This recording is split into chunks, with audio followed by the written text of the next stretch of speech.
কাল পদত্যাগ করছেন রাষ্ট্রপতি মোহাম্মদ শাহাবুদ্দিন। স্বাস্থ্যগত কারণেই এই সিদ্ধান্ত বললেন স্বরাষ্ট্রমন্ত্রী। স্পিকার বরাবর দিতে হবে পদত্যাগপত্র। মহামান্য রাষ্ট্রপতি স্বাস্থ্যগত কারণে হোক যে কোনো কারণে হোক পদত্যাগ করতে চান, সেই অপশন তো ওনারা আছে। সাংবিধানিকভাবে সেটা মাননীয় স্পিকার বরাবর পদত্যাগপত্র দিতে হয়, এইটুকু নিয়ম আছে। এমপি গাজী নজরুলকে অপসারণের দাবিতে আজও সাতক্ষীরায় বিক্ষোভ। দণ্ডপ্রাপ্ত আসামি হলে ব্যবস্থা নেবে ইসি। সংসদের চিঠির পর সিদ্ধান্ত। দেশি বিদেশি বিনিয়োগকারীদের সুবিধা দিতে সরকার প্রতিজ্ঞাবদ্ধ। এফআইসিসিআই সম্মেলনে প্রধানমন্ত্রী 2034 নাগাদ $1 ট্রিলিয়ন অর্থনীতি গড়ার প্রত্যয়। মানবতা বিরোধী অপরাধ মামলায় জিয়া হত্যায় জড়িত মোজাফফরকে গ্রেফতার দেখিয়েছে ট্রাইব্যুনাল। 2 দিন জিজ্ঞাসাবাদের অনুমতি পেল তদন্ত সংস্থা।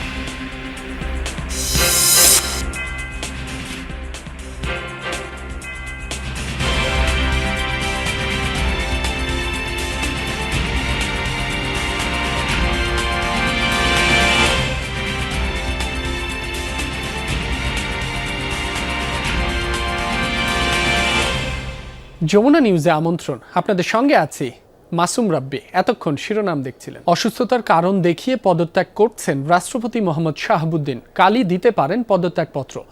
রাষ্ট্রপতি পদত্যাগ করতে চাইলে সাংবিধানিকভাবে সুযোগ আছে বলে জানিয়েছেন স্বরাষ্ট্রমন্ত্রী সালাউদ্দিন আহমদ। দুপুরে সচিবালয়ে সাংবাদিকদের কথা বলেন তিনি। মন্ত্রী বলেন, শারীরিক অসুস্থতা বা অন্য কোনো কারণে রাষ্ট্রপতি চাইলে পদত্যাগ করতে পারেন। বলেন, পদত্যাগ করতে স্পিকারের কাছে পদত্যাগপত্র জমা দিতে হবে। এ সময় মন্ত্রী বলেন, এ বিষয়ে সরকারের পক্ষ থেকে কিছু বলা হয়নি। পদত্যাগের ঘটনা ঘটলে নতুন রাষ্ট্রপতি কে হবেন এ বিষয়ে পরে দেখা যাবে বলে জানিয়েছেন স্বরাষ্ট্রমন্ত্রী সালাউদ্দিন আহমদ।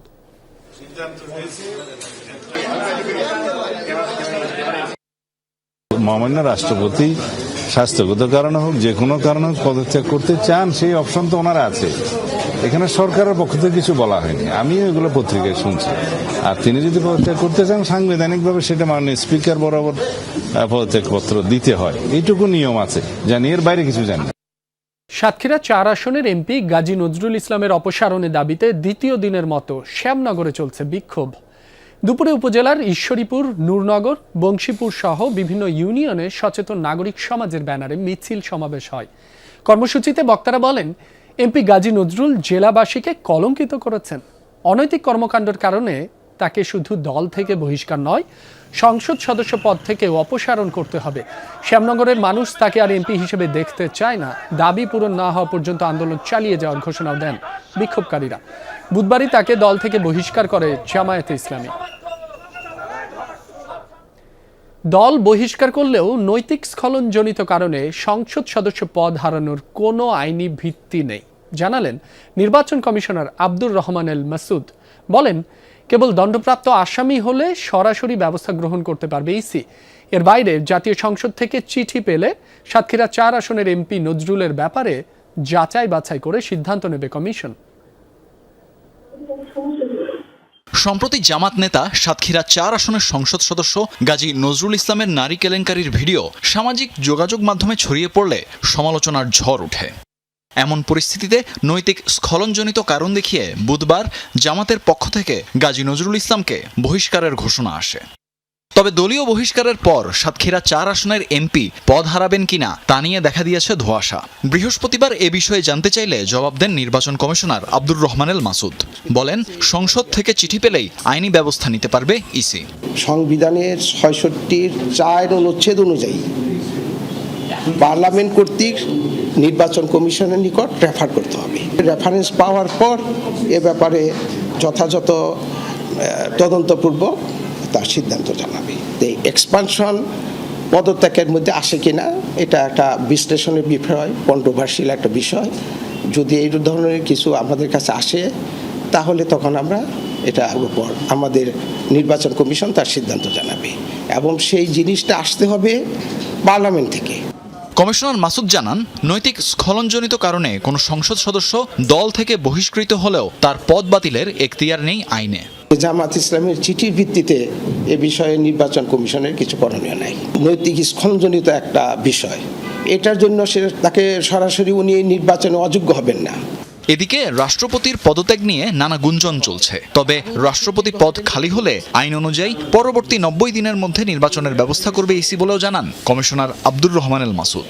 নির্বাচন কমিশন আইন অনুযায়ী পরবর্তী 90 দিনের মধ্যে নির্বাচনের ব্যবস্থা করবে। তানফির মৌসুম, যমুনা নিউজ, ঢাকা।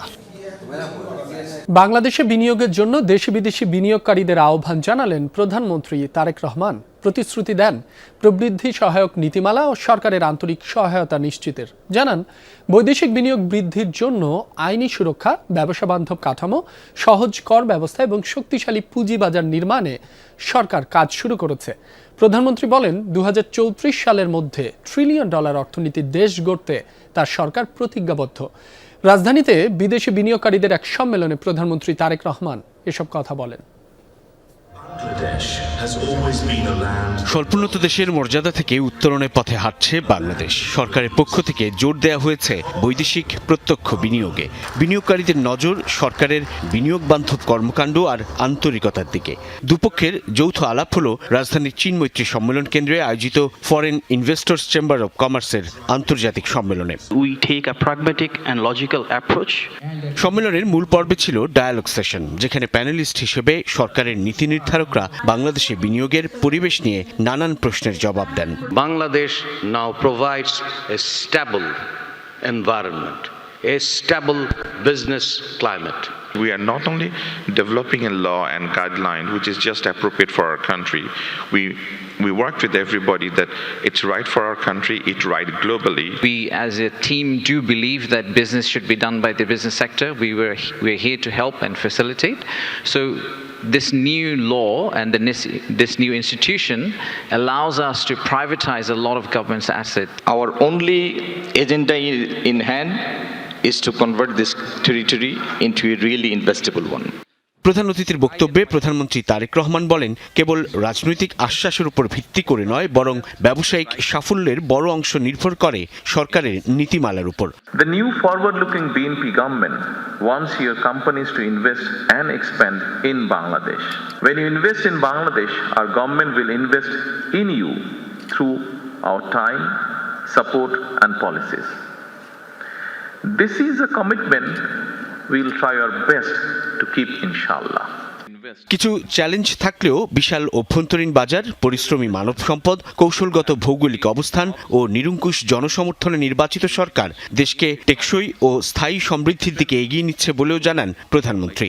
আশ্বস্ত করে বলেন, বিনিয়োগকারীদের জন্য ইতিমধ্যেই আইনি সুরক্ষা জোরদারের পাশাপাশি প্রশাসনিক প্রক্রিয়া সহজ ও ডিজিটালাইজড করেছে সরকার। Our vision is to build a rules-based, globally connected, private sector-driven economy. Our government has completed 5 months in office, but our policy preparation began long before the election. We are modernizing our legal and regulatory framework, strengthening investor protection, improving dispute resolution, simplifying tax and VAT administration. প্রধানমন্ত্রী জানান, বাজেটে বিশেষ অগ্রাধিকার প্রাপ্ত খাতগুলোর জন্য সুনির্দিষ্ট প্রণোদনা নিশ্চিত করা হয়েছে। Our government is determined to build a $1 trillion economy by 2034.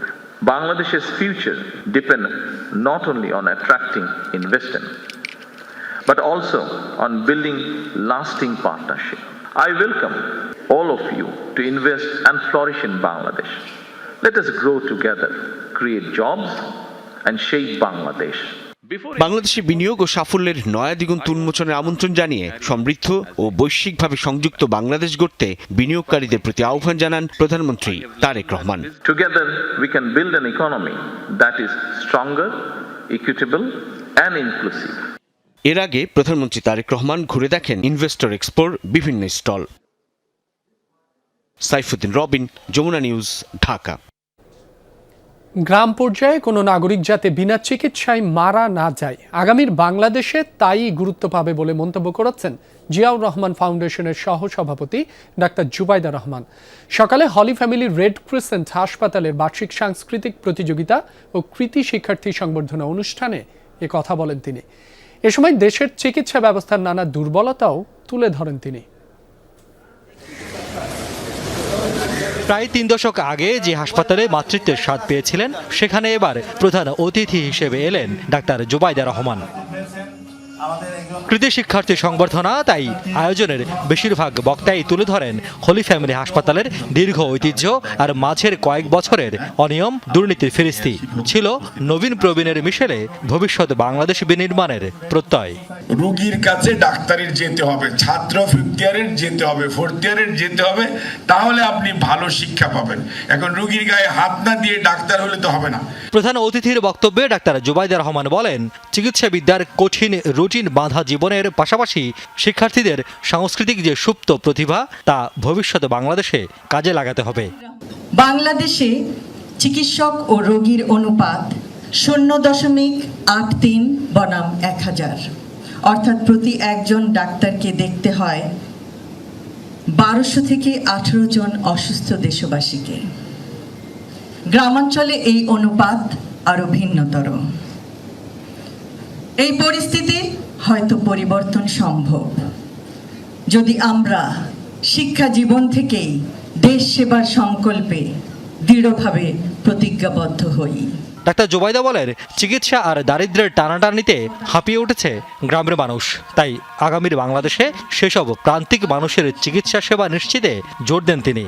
আমাদের দেশে গ্রামাঞ্চলে চিকিৎসকের অভাবে গ্রামবাসীরা সঠিক সময়ে চিকিৎসা থেকে বঞ্চিত হন, কিন্তু দেশবাসীকে সেবার লক্ষ্য নিয়ে এগিয়ে গেলে নিশ্চয়ই এই সমস্যারও সমাধান আছে।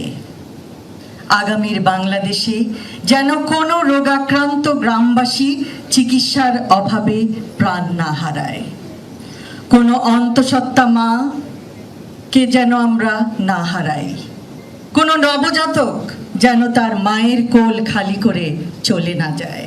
পরে কৃতি শিক্ষার্থীদের হাতে পুরস্কার তুলে দেন অতিথিরা। রিয়াজ রায়হান, যমুনা নিউজ, ঢাকা। জুলাই হত্যাকাণ্ডের দ্রুত বিচার ও সুষ্ঠু তদন্তের দাবিতে চিফ প্রসিকিউটর বরাবর স্মারকলিপি দিয়েছে 11 দলীয় জোটের প্রতিনিধিরা। তারা শেখ হাসিনাকে ফিরিয়ে আনা এবং সংগঠন হিসেবে আওয়ামী লীগের বিচার দাবি জানান। আন্তর্জাতিক অপরাধ ট্রাইব্যুনালের চিফ প্রসিকিউটরের কার্যালয়ে স্মারকলিপি দেন তারা। এ সময় চিফ প্রসিকিউটর তাদের জানান, আগামী 1 বছরের মধ্যে জুলাই আন্দোলন ঘিরে হওয়ার সব মামলার তদন্ত শেষ করবে তদন্ত সংস্থা। ইতিমধ্যে আমির হোসেন আমু, দীপুমণি সহ আওয়ামী লীগ নেতাদের বিরুদ্ধে তদন্ত শেষ হয়েছে। শাপলা চত্বর হত্যাকাণ্ডের মামলার আনুষ্ঠানিক অভিযোগ দাখিল করা হবে 27 জুলাই, জানান চিফ প্রসিকিউটর। এছাড়া আগামী 1 আগস্ট র্যাবের টিএফআই সেল, 4 আগস্ট ডিজিএফআই এর জেআইসি সেল পরিদর্শন করবে ট্রাইব্যুনাল 1-এর বিচারকরা। এখানে বাধাটা একটু মাত্র আছে, সেটা হলো ডিলে করার প্রবণতা। এতে ওনারা ফেস করতেছেন।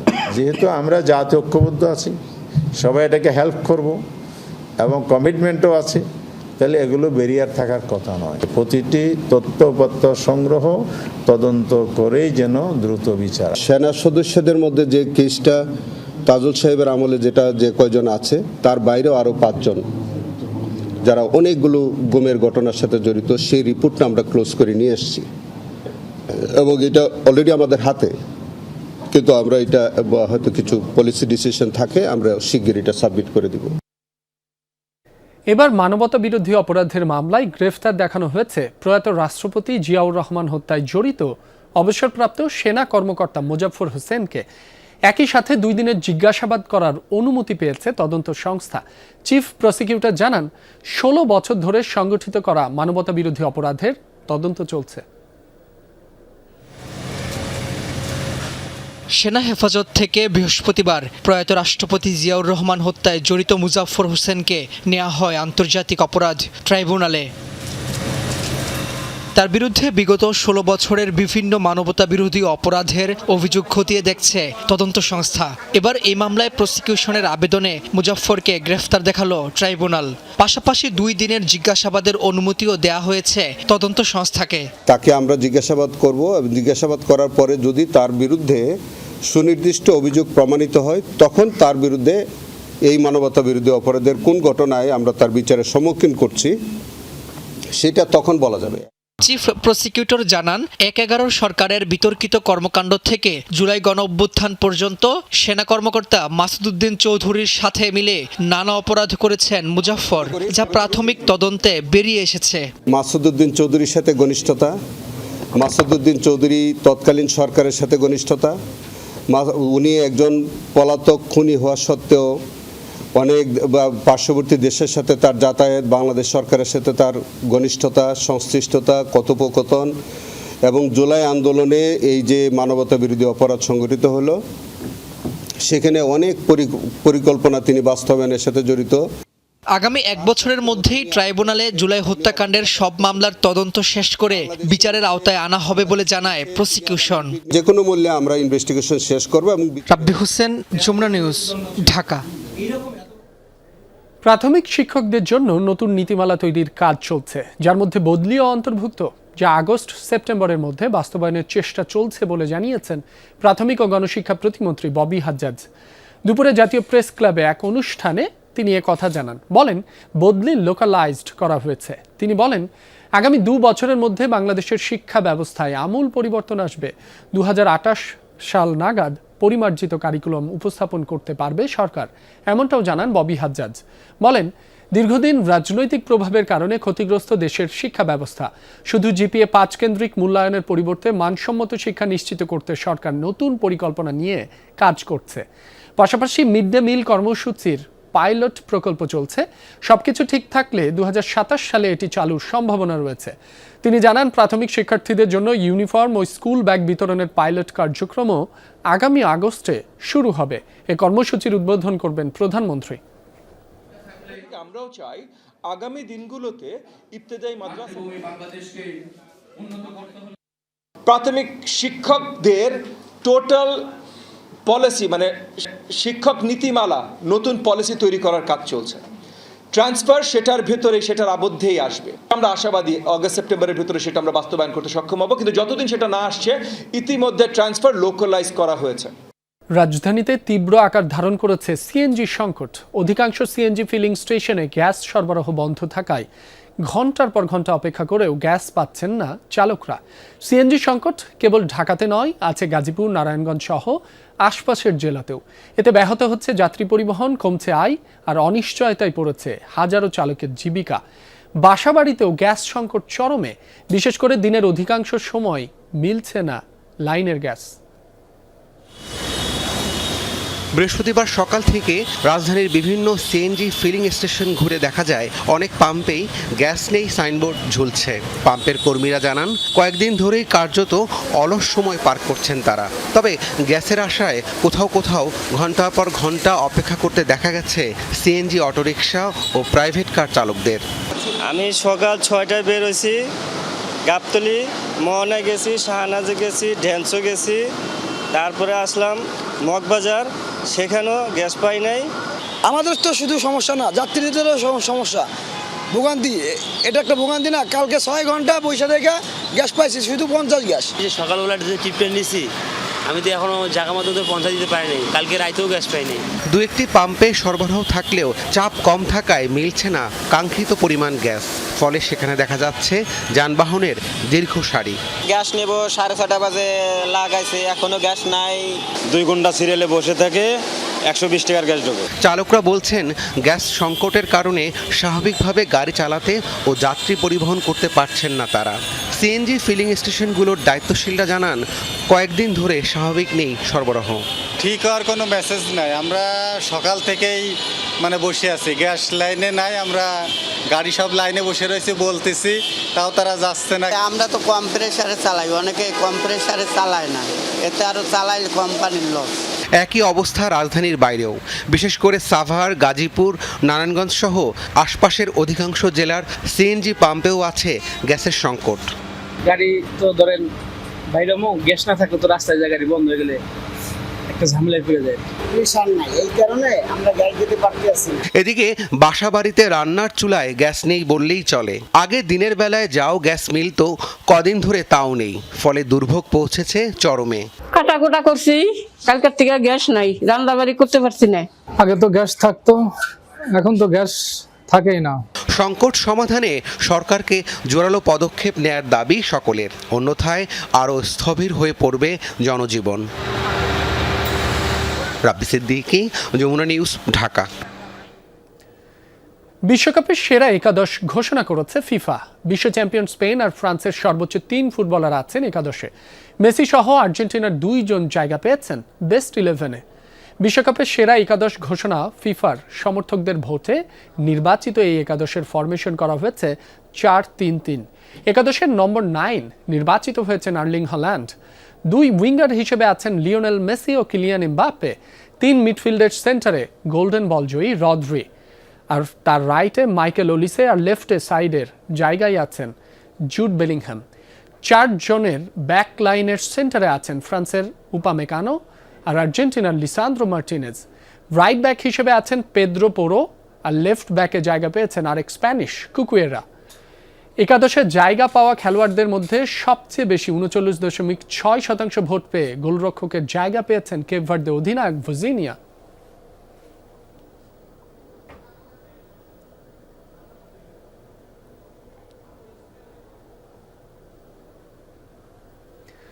বিশ্বকাপ ফাইনাল শেষ হলেও বিতর্ক যেন পিছু ছাড়ছে না। ফাইনালে স্পেনের কাছে অতিরিক্ত সময় 1-0 গোলে হারের পর পুনরায় ফাইনাল খেলানোর দাবিতে সই সংগ্রহ করেছে আর্জেন্টাইন সমর্থকরা। ইতিমধ্যে সেই পিটিশনে সই করেছে প্রায় 62,000-এর বেশি মানুষ।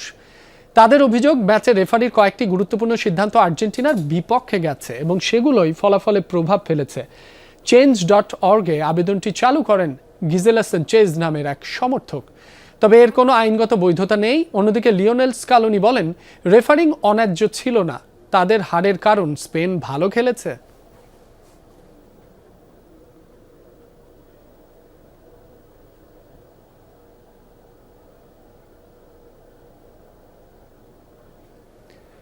অহেতুক গুজব ছড়াবেন না। নিজ শহর ভিলা কারাজায় পৌঁছে ভক্তদের উদ্দেশ্যে এ কথা জানান Argentina defender Facundo Medina. Net দুনিয়ায় ছড়ানো নানা গুঞ্জন ও কনস্পিরেসি থিওরিকে উড়িয়ে দেওয়ার কথাও বলেছেন তিনি। জানিয়েছেন, আর্জেন্টিনা দলে নেই কোনো কোন্দল। এদিকে হারের কষ্ট ভুলে নিজেদের শিকড় আর পরিচয় নিয়ে গর্ব করার আহ্বান জানান সঙ্গে থাকা সতীর্থ ফ্লাকো লোপেজ। 2026 বিশ্বকাপ ফাইনালে স্পেনের কাছে হাতছাড়া হয়েছে ট্রফি। সেই কষ্ট বুকে নিয়েই দেশে ফিরেছেন ফাকুন্দো মেদিনা ও ফ্লাকো লোপেজ। কিন্তু হার নিশ্চিত হওয়ার পর থেকেই সামাজিক যোগাযোগ মাধ্যমে শুরু হয় নানামুখী জল্পনা কল্পনা। প্রশ্ন ওঠে, ড্রেসিং রুমের কোন্দলের কারণেই কি হেরেছে আর্জেন্টিনা? তবে সেসব গুঞ্জন উড়িয়ে দিয়ে মেদিনা জানান, দলের ভেতর কোনো কোন্দল ছিল না এবং দল সবসময় ছিল একতাবদ্ধ। অহেতুক গুজব অথবা বানিয়ে বানিয়ে গল্প ছড়াবেন না। আপনারা ছবি ও ভিডিওতে দেখেছেন আমাদের দলটি কতটা গোছানো ছিল। জীবনে ফুটবল ম্যাচের চেয়েও অনেক গুরুত্বপূর্ণ বিষয় রয়েছে। দিন শেষে আমাদের ভালো মানুষ হতে হবে। এবারের বিশ্বকাপে 5 ম্যাচ খেলা মেদিনা আরও ব্যাখ্যা করেন কেন সব খেলোয়াড় একসাথে দেশে ফেরেননি। তার মতে, হারের ধাক্কা সামলাতে না পেরে অনেকেই মানসিকভাবে ভেঙে পড়েছেন। সে কারণেই তারা সরাসরি নিজ নিজ ক্লাবে অথবা অন্য জায়গায় চলে গেছেন। ভিলা কারাজার বারান্দা থেকে ভক্তদের উদ্দেশ্যে বার্তা দেন ফ্লাকো লোপেজও। হারের কষ্ট ভুলে নিজেদের শিকড় আর পরিচয় নিয়ে গর্ব করার আহ্বান জানান এই ফরওয়ার্ড। যা ঘটে গেছে তা ভুলে একটু আনন্দ ভাগ করে নিতেই এখানে আসা। আমরা কোথা থেকে উঠে এসেছি সেটা মনে রাখাটাই আমাদের সবচেয়ে বড় গর্বের বিষয়। আর্জেন্টাইন হতে পেরে আমাদের সবসময় গর্বিত হওয়া উচিত। প্রেসিডেন্ট ক্লাউদিও তাপিয়া ও রবের্তো আয়ালাদের মতোই মেদিনাও স্পষ্ট করে দিলেন, মাঠের পারফরমেন্স যাই হোক, জাতীয় দলের আবহ সবসময় ইতিবাচক ছিল। এবার কেবল সামনের দিকে তাকানোর পালা। সাঞ্জনা আইভি, যমুনা স্পোর্টস। বিশ্বকাপের শিরোপা ধরে রাখতে পারেনি আর্জেন্টিনা, তবে আর্জেন্টিনার অধিনায়ক লিওনেল মেসি ও তার দলের লড়াকু মানসিকতার পারফরমেন্সের প্রশংসা করেছেন ফিফা সভাপতি জিয়ানি ইনফান্তিনো। সামাজিক যোগাযোগ মাধ্যমে দেওয়া বার্তায় তিনি বলেন, পুরো টুর্নামেন্ট জুড়ে আর্জেন্টিনা দুর্দান্ত প্রত্যাবর্তন, প্রতিদ্বন্দ্বিতাপূর্ণ ফুটবল এবং শেষ পর্যন্ত লড়াই চালিয়ে যাওয়ার মানসিকতায় ফুটবল প্রেমীদের অনুপ্রাণিত করেছে। ইনফান্তিনোর মতে 2022 সালের পর টানা দ্বিতীয়বার বিশ্বকাপের ফাইনালে ওঠায় দলটির ধারাবাহিক সাফল্যের প্রমাণ। দর্শক, এই ছিল যমুনা নিউজে।